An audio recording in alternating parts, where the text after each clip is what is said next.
Motonautisme. Gilles Cozanel, les 24 heures de Rouen sur la Seine, c'est parti depuis 3 heures. Est-ce qu'il y a des éléments nouveaux qui interviennent cette année?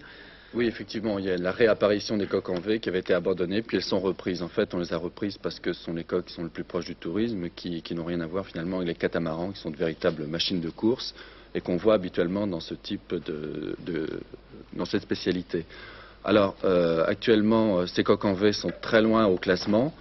Et donc, elles ne sont pas concurrentielles apparemment face aux catamarans. Quant aux frères Joussaume, les plus célèbres français dans cette spécialité, ils viennent de s'arrêter, ils ont percé un piston et ils vont réparer, je pense. Mais je pense qu'ils peuvent encore faire quelque chose, d'autant que la course est partie très lentement. Traditionnellement disputée le 1er mai, les 24 heures motonautiques de Rouen se déroulent comme les années précédentes autour de l'île Lacroix, sur un circuit de 3 km 500 situé en plein cœur de la ville.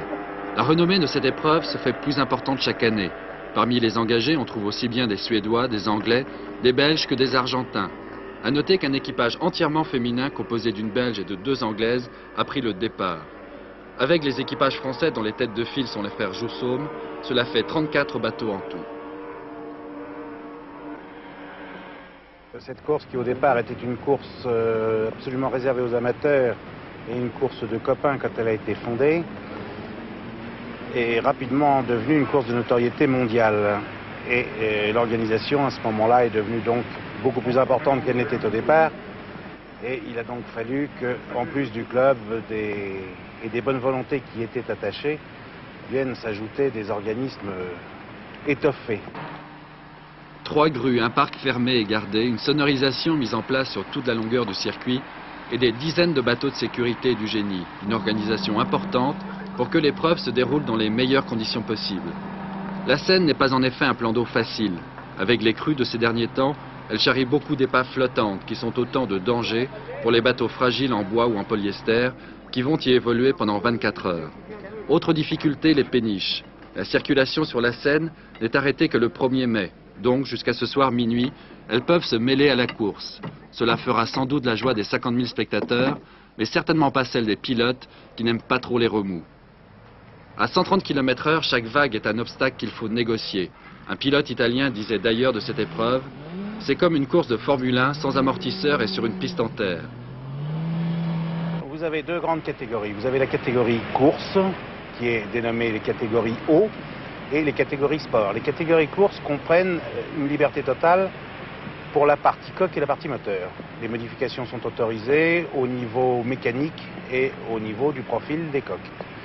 Les catégories sport sont des catégories plus contraignantes puisque les coques ont des dimensions définies par l'Union internationale motonautique et les moteurs doivent également être conformes à certaines normes du catalogue du constructeur qui sont homologuées également par l'Union internationale motonautique. Ce qui fait, c'est que vous avez 2 grandes catégories. La plupart du temps, les bateaux de course sont des bateaux catamarans, c'est-à-dire à 2 coques avec un tunnel. Et cette année, nous avons justement, toujours dans le but de relancer l'amateurisme pur, fait une catégorie spéciale pour les coques en V, c'est-à-dire les coques qui sont plus de tourisme encore que de sport. Et je pense que ces coques qui sont très spectaculaires parce qu'elles volent sur l'eau produiront un spectacle qui sera très apprécié. Ce bateau est le plus petit de la course. Son moteur est déjà ancien. C'est l'une des 6 coques en V qui étaient cet après-midi au départ. Sa tâche ne sera pas facile. Mal à l'aise dans les remous, il manque beaucoup de vitesse par rapport aux meilleurs catamarans.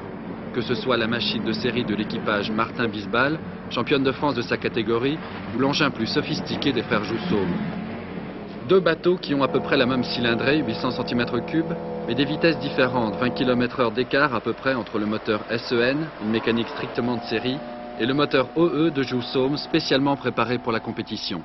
Mais en matière de course d'endurance, ce n'est pas forcément la vitesse qui est importante. Une mécanique bien huilée peut permettre de faire une course d'attente et profiter de la défaillance des leaders.